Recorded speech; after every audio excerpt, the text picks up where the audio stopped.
Welcome to the Nerd Party.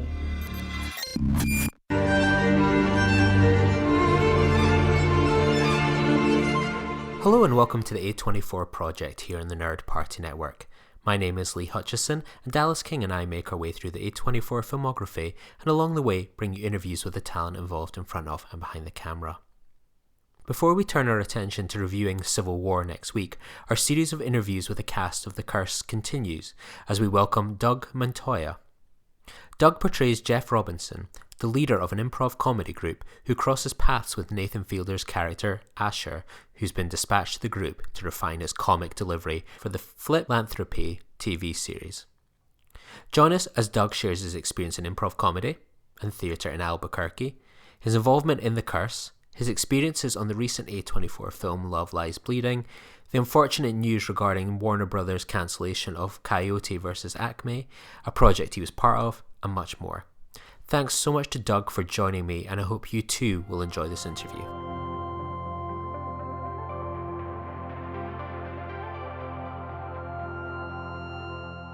Can you kind of tell us a bit about your journey into the world of improv and theatre? Let's see, I've always had an affinity for theater and movies and those type of things. And I moved out to LA when I was younger to seek out an acting career. And throughout that process, I fell upon improv. And this was back like in, I'd say 1988, 89.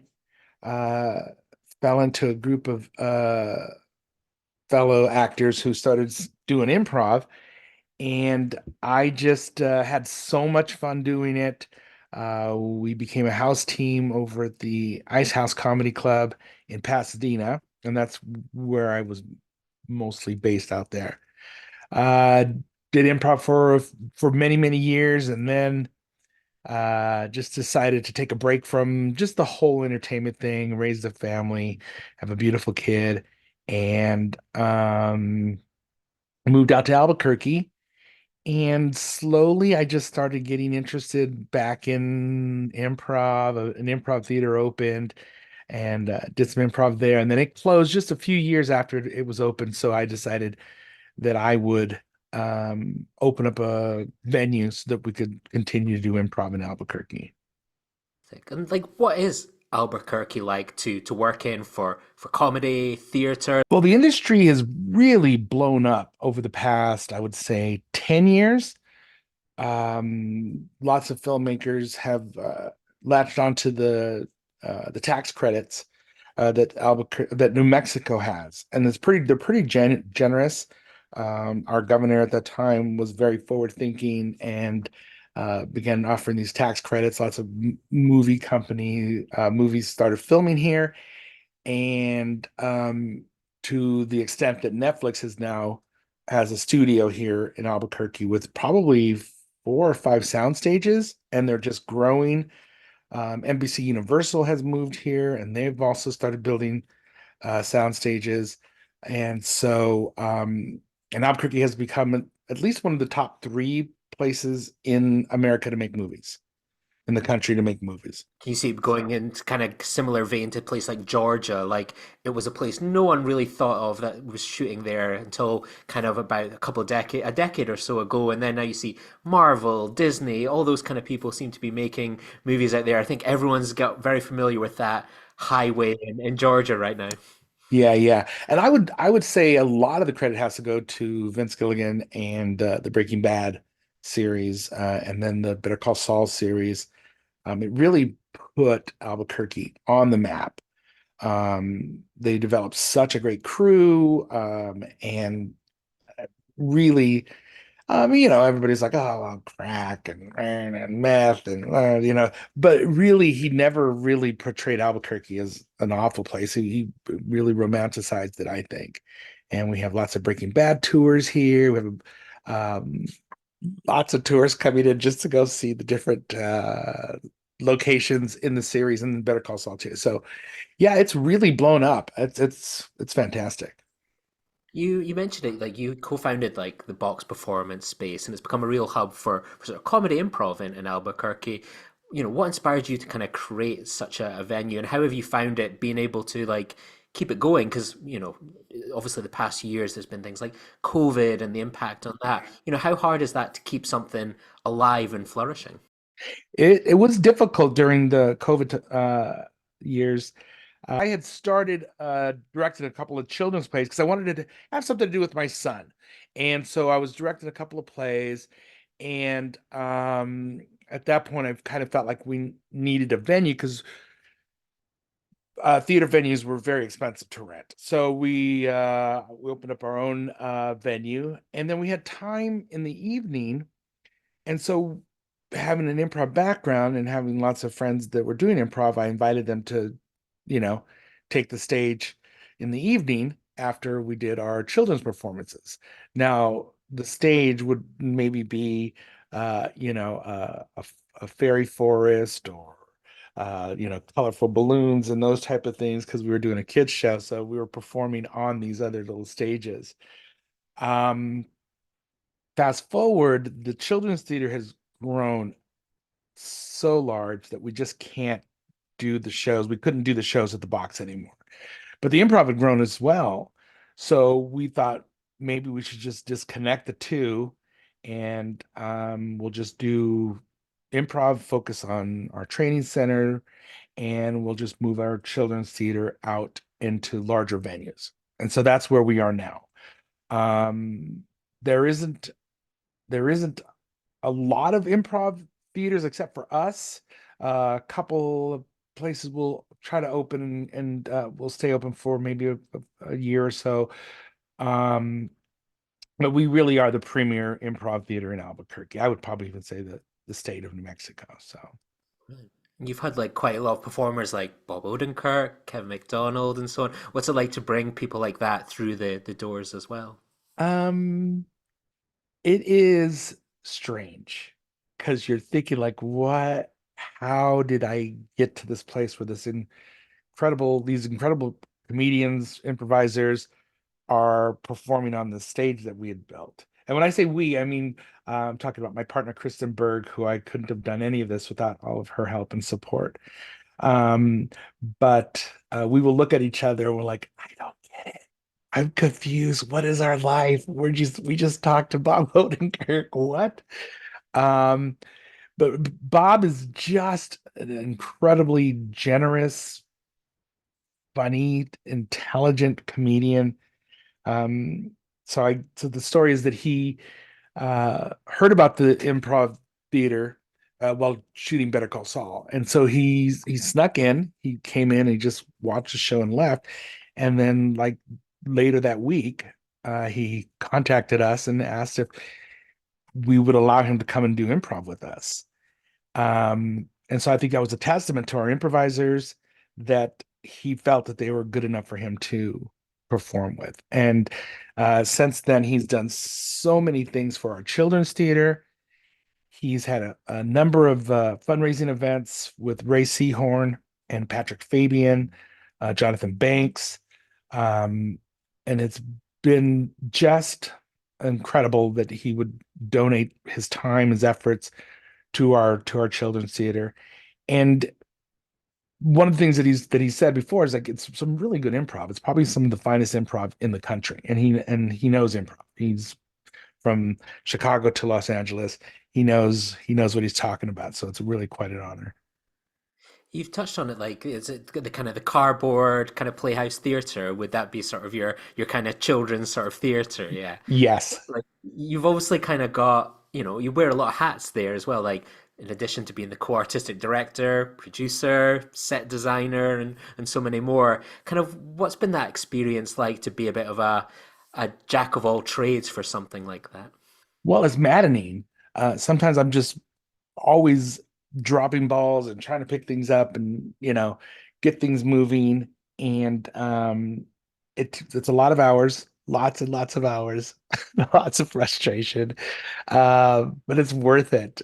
Just the what I get back from watching these children grow and their confidence to grow and just their talent is just amazing. It's quite rewarding to watch this happen.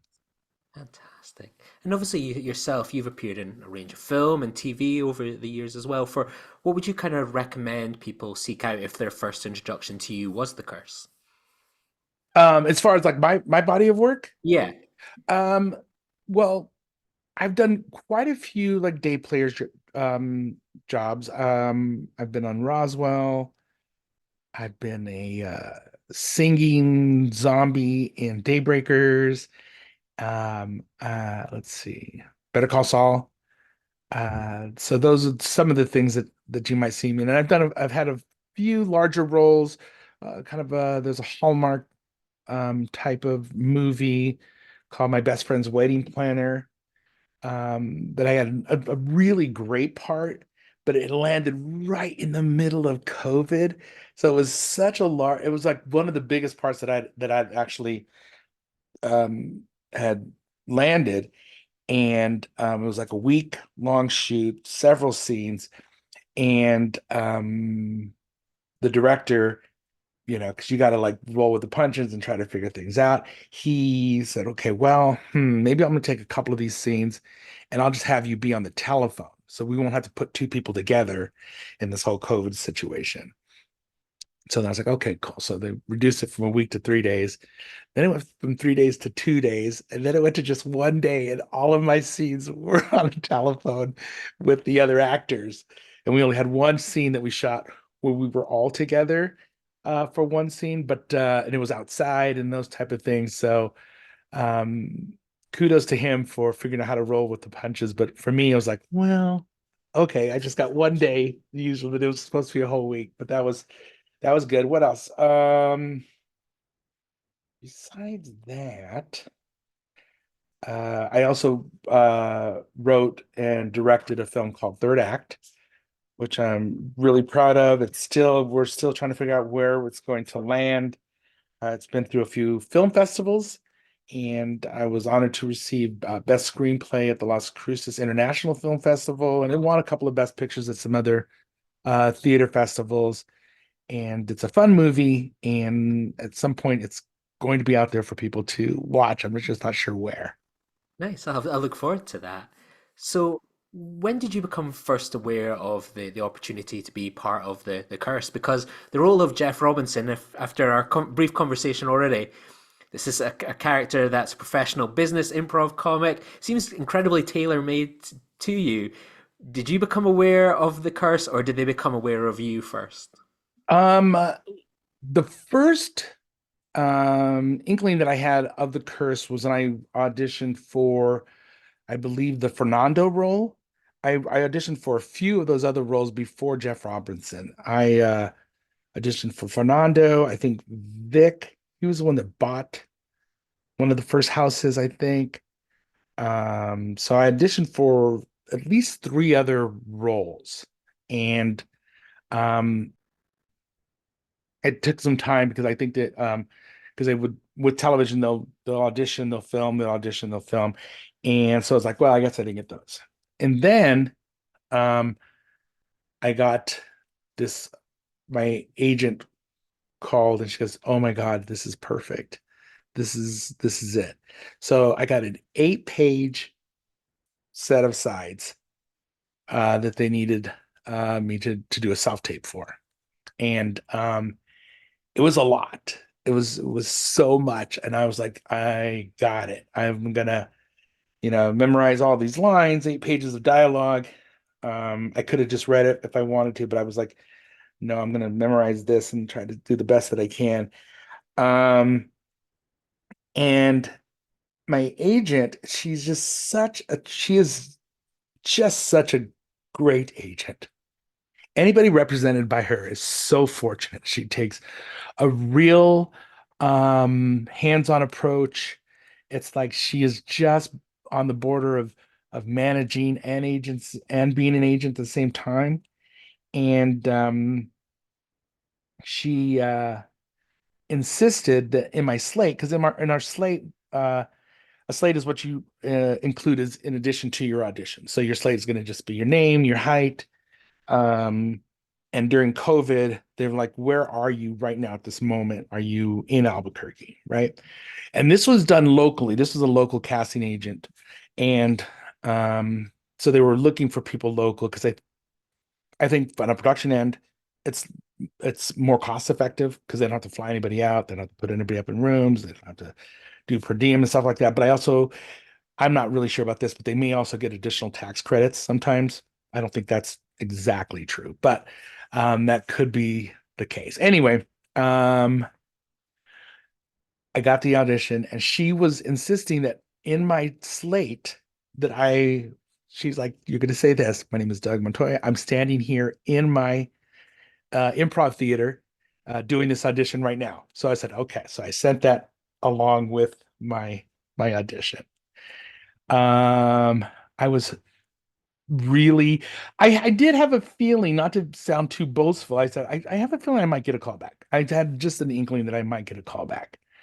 And when I did, I was just so prepared. I was really prepared. And I also had heard, I'm not sure exactly where I heard it, but there was like this because it's a small city and everybody was talking about auditioning for the curse and they were like wanted to be on the curse.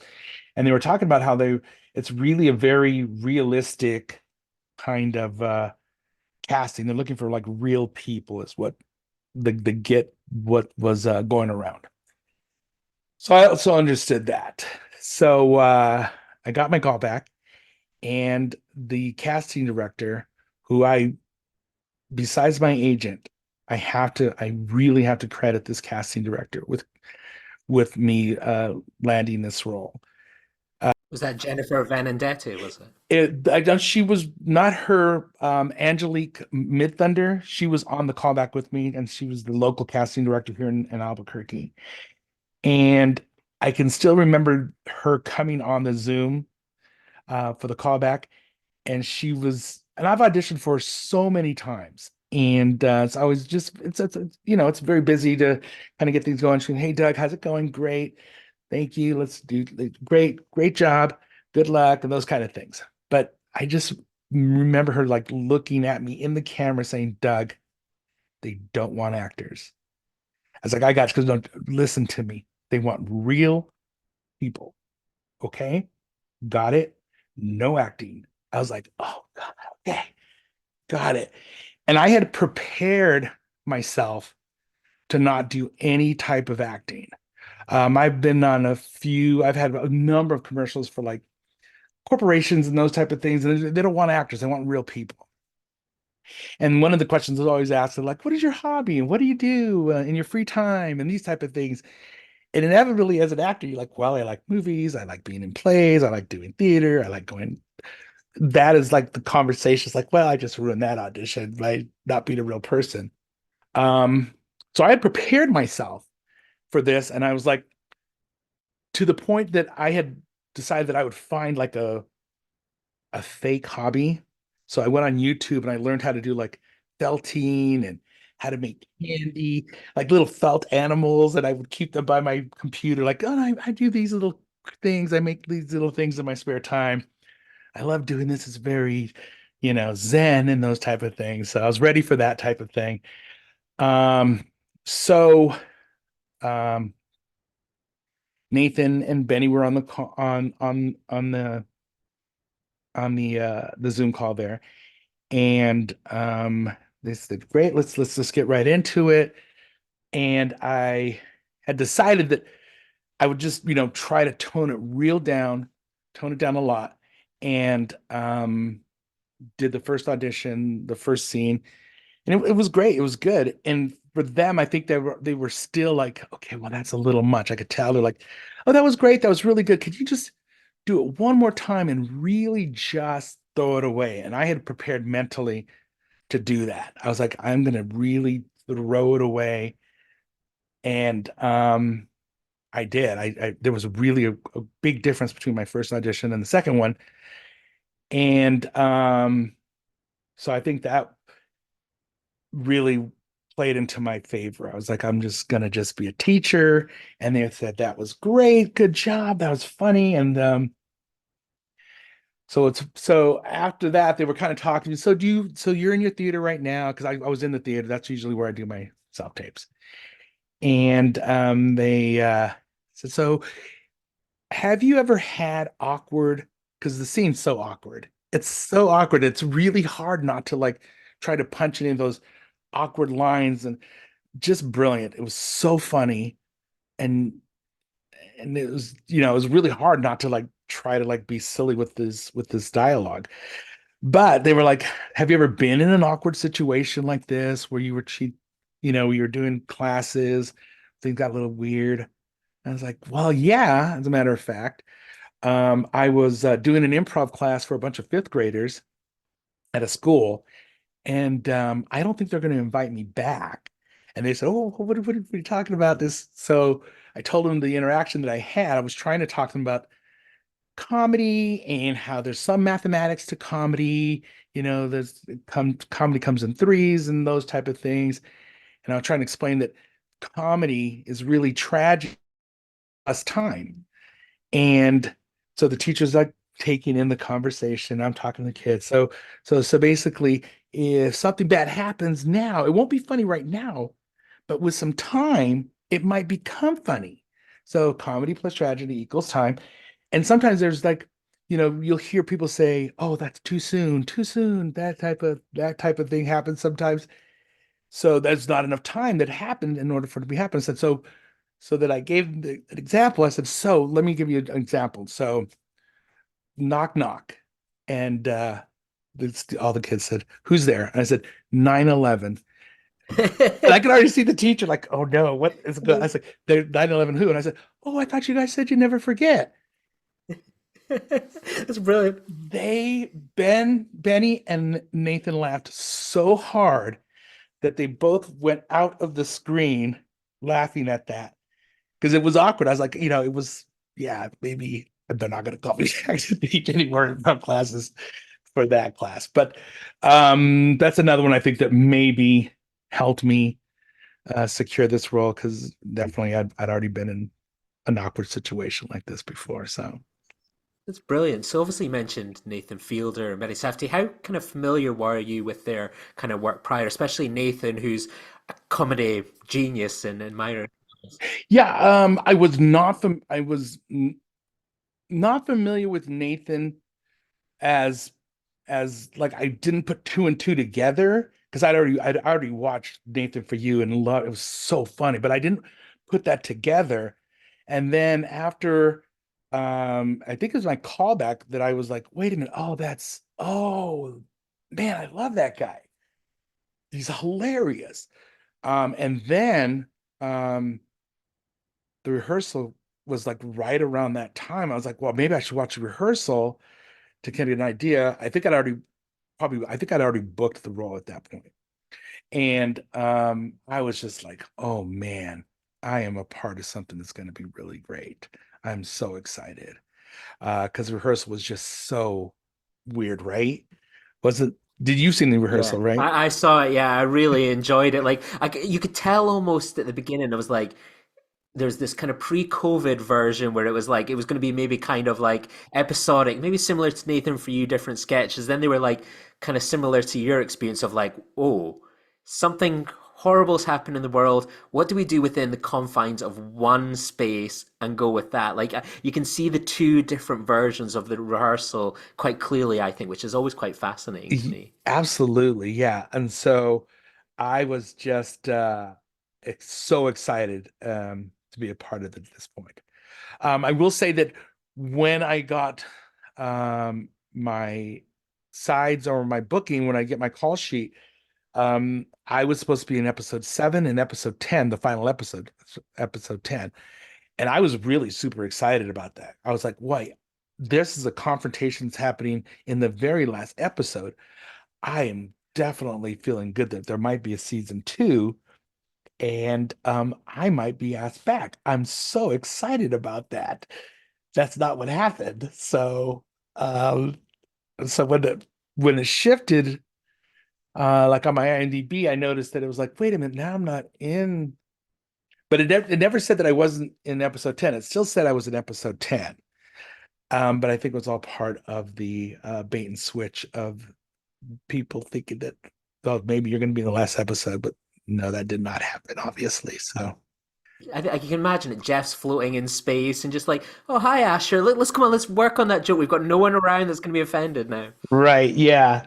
So I just thought it was brilliant, though. Just so brilliant. I couldn't figure. I was like, I don't see how I fit in at this point. You've already seen my scene. But again, we hadn't even got to that last episode when I was kind of trying to figure things out. So Like, how close to reality are these type of round circles? Because it does feel quite believable and so on. Just even in terms of like the kind of the jokes and the comedy, the people turning up. Like, I can imagine, obviously, you've hosted these many types of events over the years, so you've maybe encountered, similar Ashers there as well. And like, kind of who typically attends these things and what are they like? yeah, so typically people will take improv classes for many different reasons. One of them will be because they want to be a comedian and they want to be on stage. The other one's going to be like, well, I need to like figure out how I can, work on my confidence and be more comfortable in my skin kind of thing.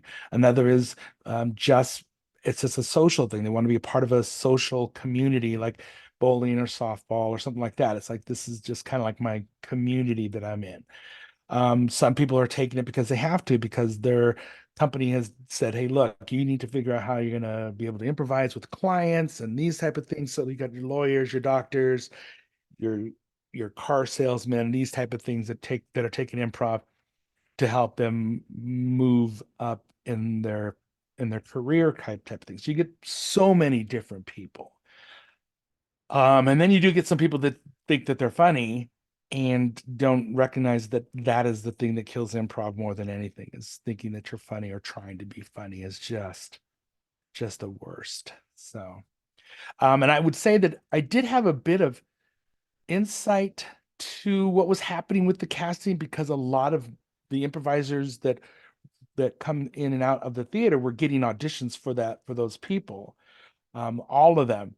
And it turned out that not one improviser got, even my partner Kristen, she got an audition for it, and nobody was cast because they didn't want any actors, but they were trying it out to see what would happen. It turned out that it looks like they just really cast a bunch of background actors who had never done anything like that before. I think there was one person that was like a SAG actor in the group, but everybody else, they were just background actors. And so I think that led to the realism of the scene as well, because I was really in a situation where I was teaching, they were learning something as we were going through the scene with what I was talking about. So made everything really easy, flowed so well. Yeah, so yeah, I've been in those situations quite a bit. Yeah. We've learned from like our other cursed guests that they'd perhaps only had like their sides and perhaps wouldn't really know the full picture of like the show and what was going on. And your scenes in the Legion Hall are feel like in a literal kind of bubble to an extent where like they're their own little independent scenes and like were you aware of maybe what was kind of the larger picture or what was going on with the show, or was it very much just like, hey, this could just be a little short about a guy that just goes to comedy improv and it goes terribly wrong? Hmm. I would say that I was fortunate, or maybe not fortunate, than most, because I'd already auditioned for a few roles in for the show, and I had helped other people audition for other roles as well. My son auditioned for a few of the roles. The kid that stole did he steal the car? I can't Oh remember. yeah, I borrowed a He had a car. I remember there was a really weird bit with the car where it was in like the desert or something. Yeah, with Benny Safdie, and Benny Safdie went and told him off in front of his mom. So my son had auditioned for that as well. So I had an idea because I'd seen quite a few scenes uh outside of the scene that I had. So I did have more information than most people did. But if I had it, yes, I would have just had my sides and I would have just jumped right into it. But they were really good at like keeping um just giving you the information that you needed for the day. So I just showed up. showed up on set for the first scene in episode 4, and it was just joyful chaos and stress. It was just awesome because they walked in. I walked in and they're like, "Hey, Doug, we're glad to have you here." Nathan's like, "This is great. Can you do me a favor? Can you just maybe write uh some improv lessons or some stand-up lessons, improv lessons, some rules and those kind of things up on the dry board as we're dry erase board as we're getting things going?" I was like, "Oh, okay, just you don't have any, no, just whatever you want to put up there, just put it on up there." And so um wrote everything up.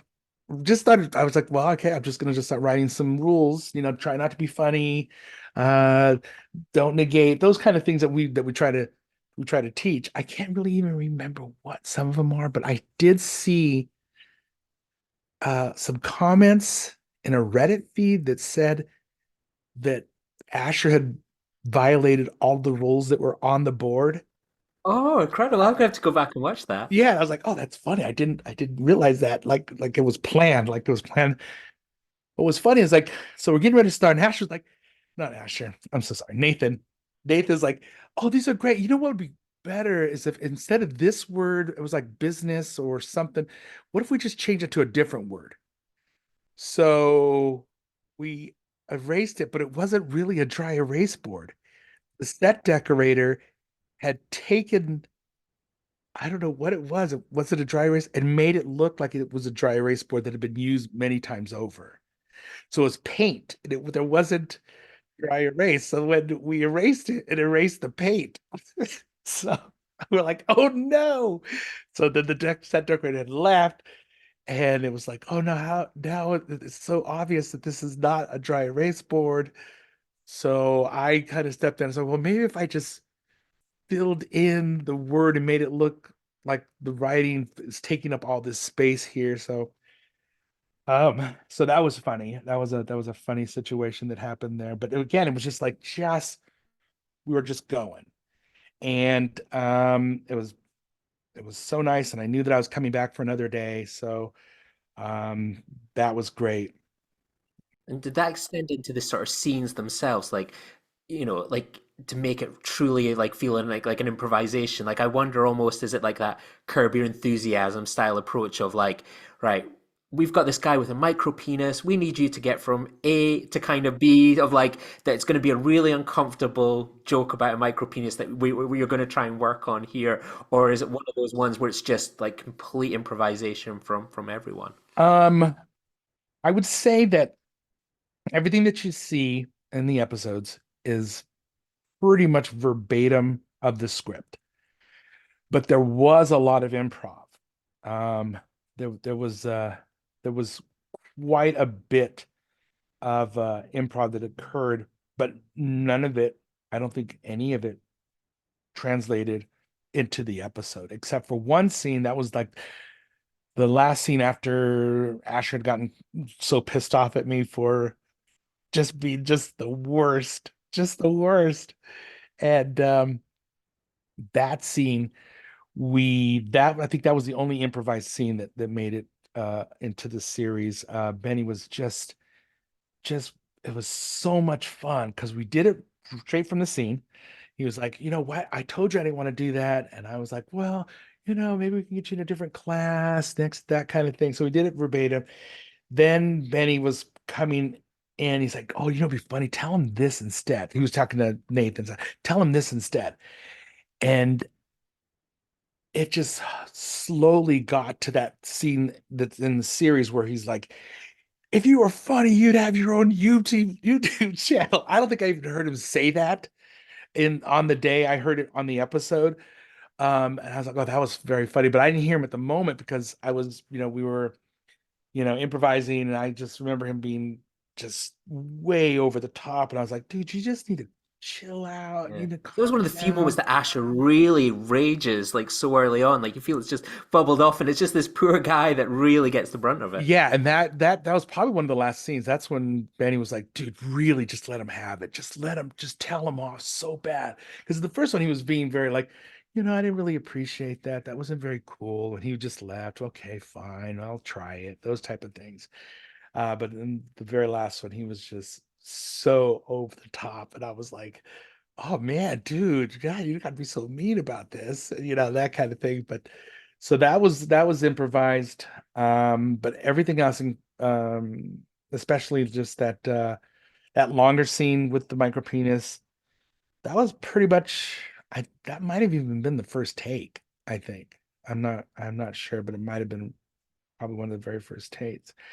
One of the things also that I will tell friends and I is that when we were shooting that really long scene where I was trying to get him to talk about his penis, um, we were just going. It felt great. And it was like an hour, maybe 2 hours into the filming that I looked around and I recognized that there were no cameras in the space. Usually, the first time there was like cameras and there were like people, there were a couple of different cameras. I think they had like three cameras set up in different areas. And you can see the video, what they call video village, where it was off to the side, people were looking at cameras and those type of things. But after like a couple of hours, I kind of like settled in and I looked around and I was like, wait, there are no cameras in this room. How how are they getting this? And then I looked out through the window and I could see like through a little sliver that all the cameras were on the outside of the building looking in through little cracks of the windows. So I didn't get it. And then once you start watching the series, like, oh, this is that weird thing where it seems like somebody's being voyeuristic and looking in on what's happening. We've heard that from a few people. Like they're just going around their scenes, and then it's like, where's the camera? And it kind of just forces you to act quite natural. And I can imagine that lends itself so incredibly well to these kind of circles and discussions and stuff that you can feel like it's a safe space to kind of talk about these things. Yeah, it was brilliant. I thought it was brilliant. Yeah. As Doug, did you feel a bit sorry for Asher? Because like I don't think his attempts were actually that too bad, and especially his kind of like penis joke and so on, not that bad either. But it seemed to really bomb in the room. If like you had Asher in your rooms, would you find him kind of funny or just a bit like, not I the best? I think I would find him funny. I do. And as Doug as an improvising teacher or improv teacher. Oh yeah, I would. And God, I would be so offended by Jeff Robinson. I was like, I don't understand how he got off. He really kind of got, I mean, they gave him some crap, like, dude, can we move on? But it made Asher look like he was the one that was the problem, and you still didn't even feel sorry for him even afterwards, and that's was kind of sad. But no, I would have definitely, yeah, I would have been okay with Asher in my class, absolutely. And Jeff as well, he seems kind of like he doesn't mean badly. I get the impression. I feel like he's trying to help someone and like encourage someone, but sometimes other people have their sensitivities. But I felt like Jeff was coming from a good place of like, we've got something here. Let's kind of work with it. Like he didn't take no for an answer, but there was some a good teacher to an extent in Yeah, there. no, no, Jeff, he definitely just made some bad choices. He made some bad choices and couldn't figure out how to get out of it.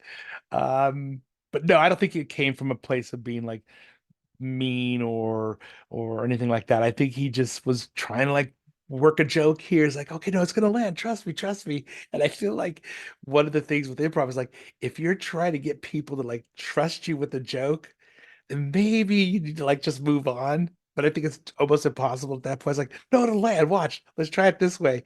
No, trust me, it'll work this way. Trust me. Like, no, I don't know if I trust you anymore. It's not gonna be I feel funny. like there's a missing scene out there where he was like, "Oh, I told you about my penis and confidence." Like you're sitting there thinking, when did that come up in conversation? Like the two of you are having a cup of coffee, like, "Oh, how was your day?" "Oh, I've got this small penis. It makes it so hard to impregnate my wife." Like I just sit there watching those scenes, and like, when did that come up, or how could that possibly come up? Right. As an actor, I thought, oh, well, that means I'm gonna have another scene. I must. I mean, there must be a scene where we're sitting around talking about a small penis.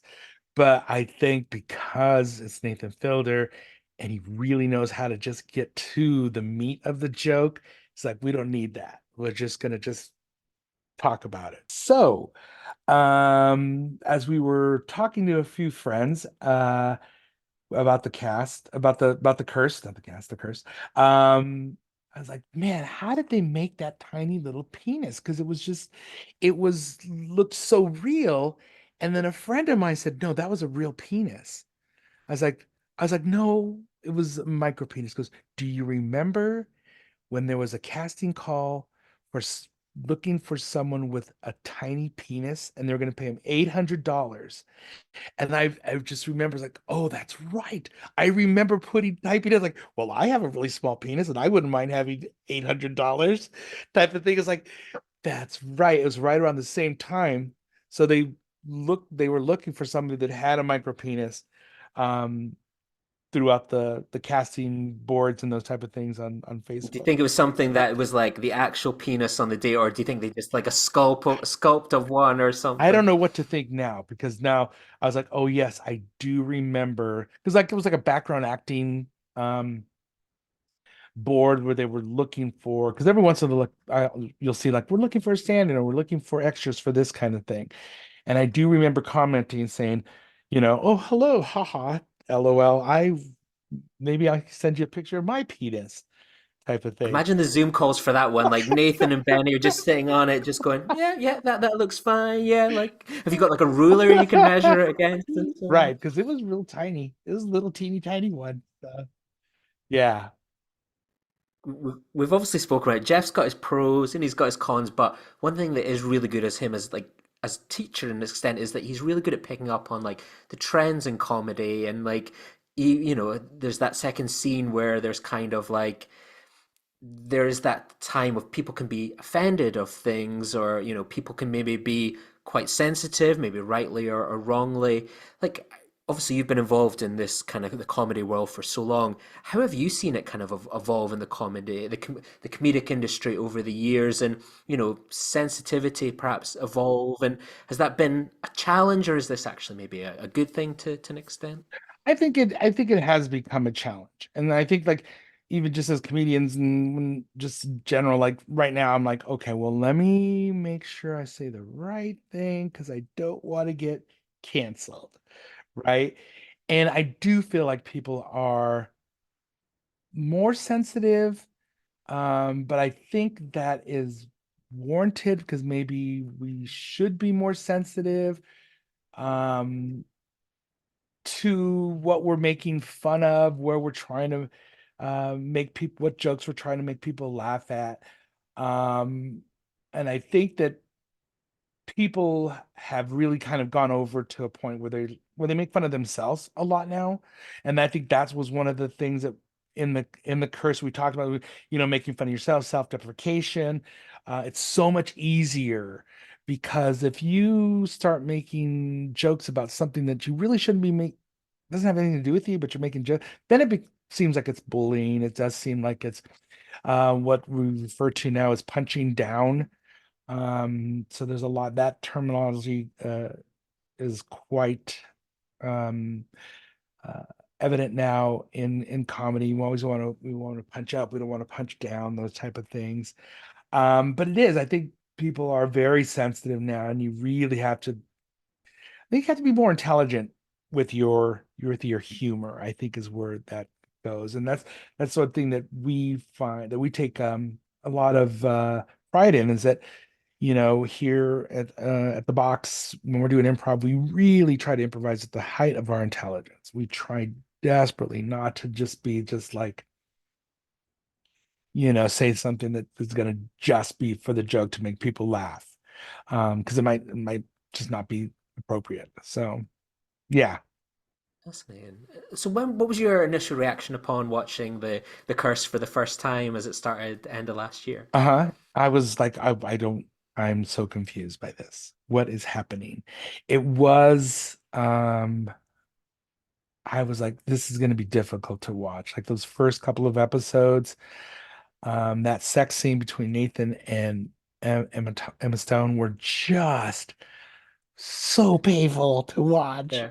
And And it throws so, you because it's so early on in the episode. yes, Like, just bring up again, you just exposed this micro penis going, huh, this is I had expectations. I expected maybe weird, a bit genre bending. This has thrown me a little bit for a loop here as well. Um, but I was like thinking like, okay, you know what? I remember watching the first couple of episodes of Breaking Bad and saying, I can't do it. I can't do this. And I gave up on it, but then I came back and then it's like just one of the best series I believe Breaking Bad and Better Call Saul are some of the best series in history. But I was like feeling like, okay, well, I'm going to stick with this. I'm going to stick with it, especially until I get to episode 7 because I got to stay at least till episode 7, right? And it just became just this thing that was like, I don't get it.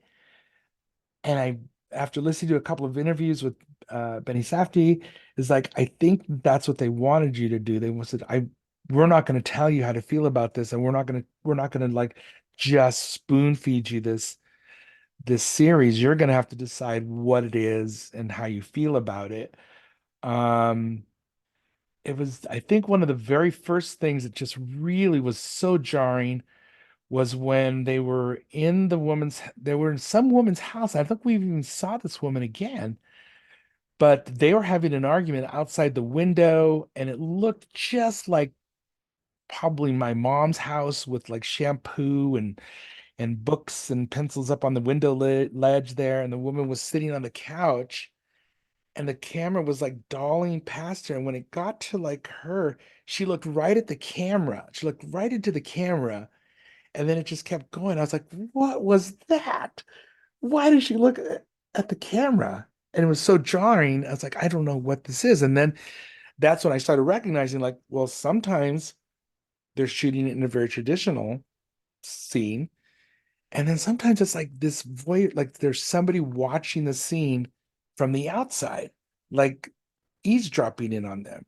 There's like that scene in the car where there's like an episode that opens and it's just like the car's driving. You're like, who's behind the car? Like, where are we going? And like, it doesn't necessarily lead anywhere, but it just puts you in that immediate like on edge. Yeah. And it's like, is this telling me something? So then you have to like decide, is there like a spirit? Is there a ghost? Is there something that's an entity that's watching them? And then when it's not watching them, then maybe the ghost isn't there, that type of thing. And so, um, and then I applied it to my own scene. I was like, well, I remember that during my scene, there were no cameras in the building. It was all through the window and looking through the sheer curtains and those type of things. And you're like, well, why is the entity watching this scene? And why wasn't he watching it in episode 4 when we were just talking about doing exercises and those type of things? So it's just slowly got to a point where it was so like, I'm not sure what is happening here. And it was right around episode, I would say 8 and 9 that I was like, oh, what now? You're just like in it. And we were fortunate enough to get a screening of episode 10 at a theater. So I didn't have to watch it on TV. So they invited us to watch episode 10 on a big screen. And man, that was perfect, Yeah, I'd especially love to the have seen it on last such a big scene. screen. Yeah. It's like, I'd have to say, when he started float, I'm not sure exactly when I said it, but I audibly said, what is this show? Audibly. And I think maybe it's because there was so many people around and I felt comfortable. Like, I was like, I'm not sure what I'm watching anymore. Why is he going to outer space? I don't get it. So, It was just I loved that ending, and I think one of those things like I found it like I love the work of like Benny Safdie and Nathan Fielder, but I'm so glad that was a weekly show. Like you know how you get these Netflix where it just dumps all at once, and you're like, I would have struggled to watch one after the other. Whereas I kind of like that breathing space of like I'm going to watch one.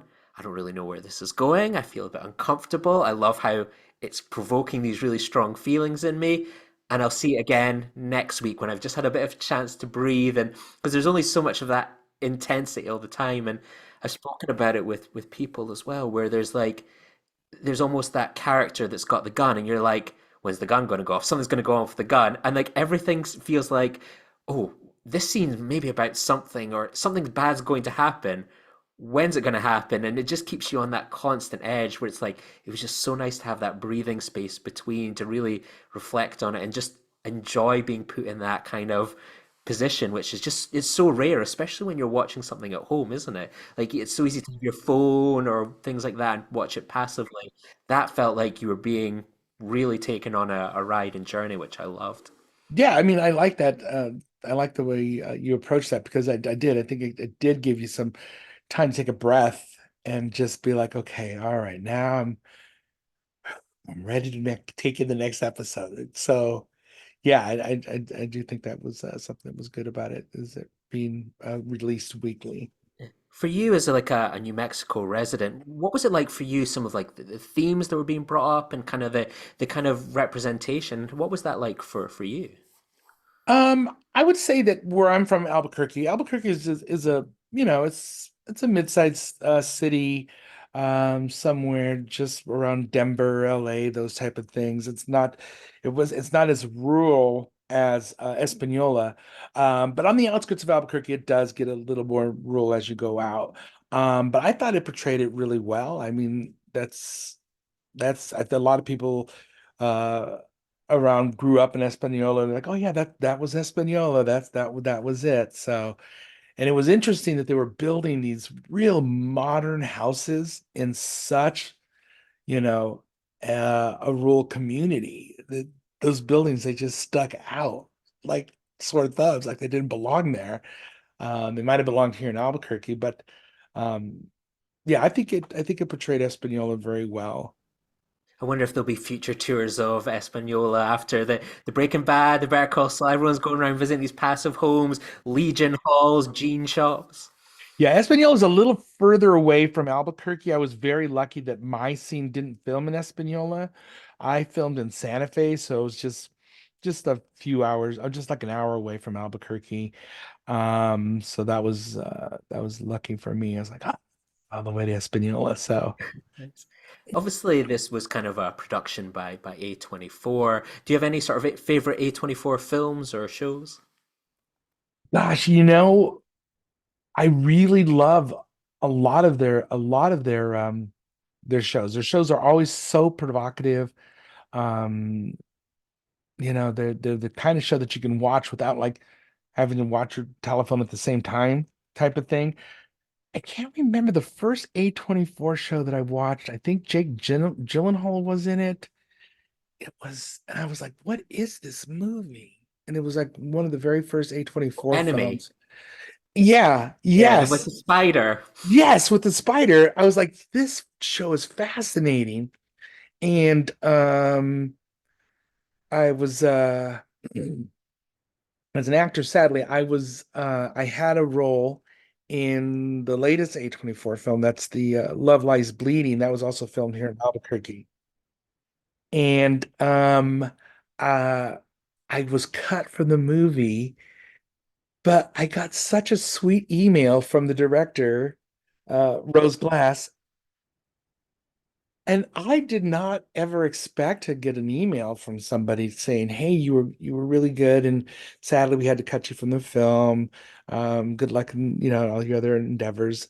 I've just been cut. I've never been. I was like, I'm almost glad I got cut. I sent a reply back. This is just the nicest email I've ever received, saying, "Sorry, you've been cut from the movie."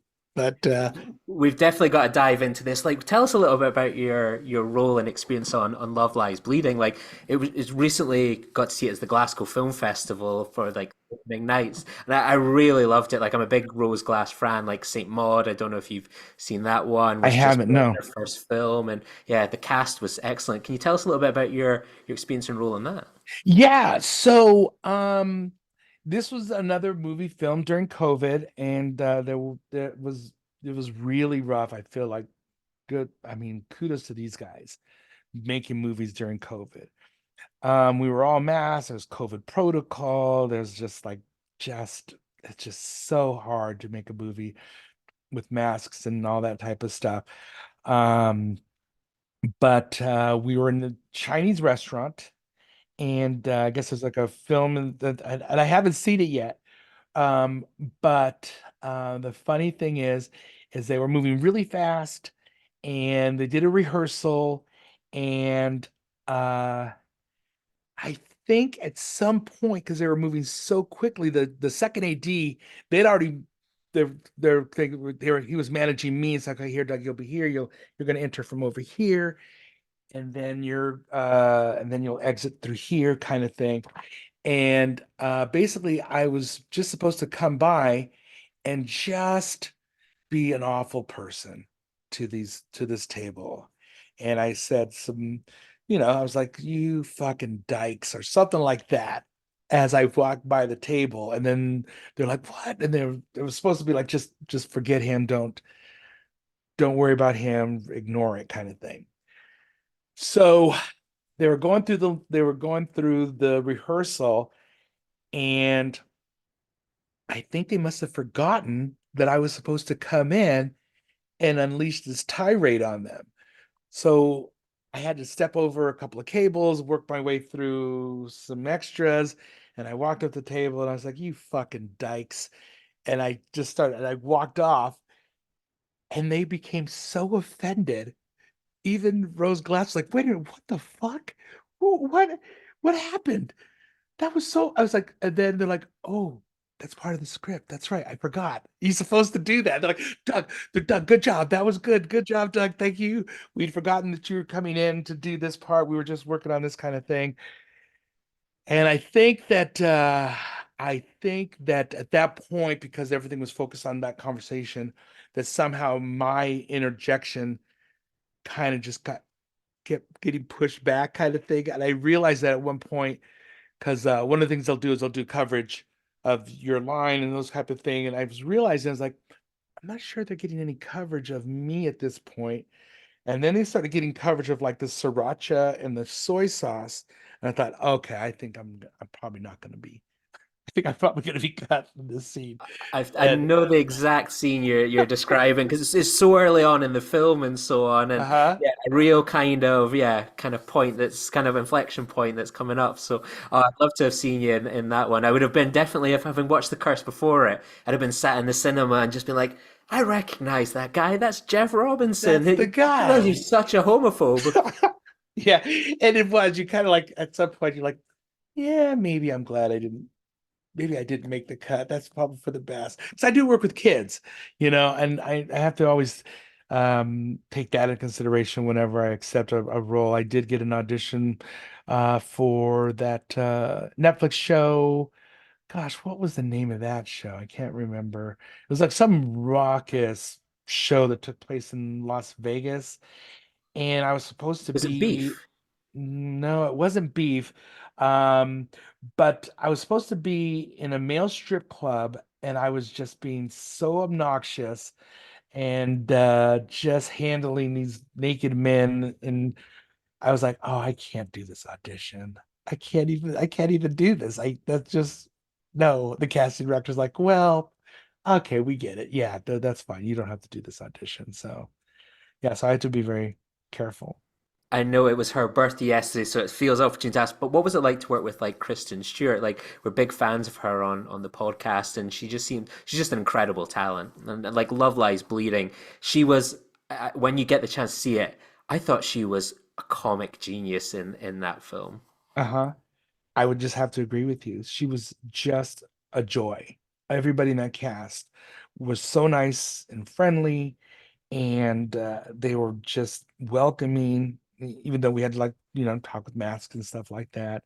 We kept getting scolded here and there from the COVID protocol. Put your mask on, put your mask on, those type of things. But they were really, it was really a joy watching them work too. It was it was really good.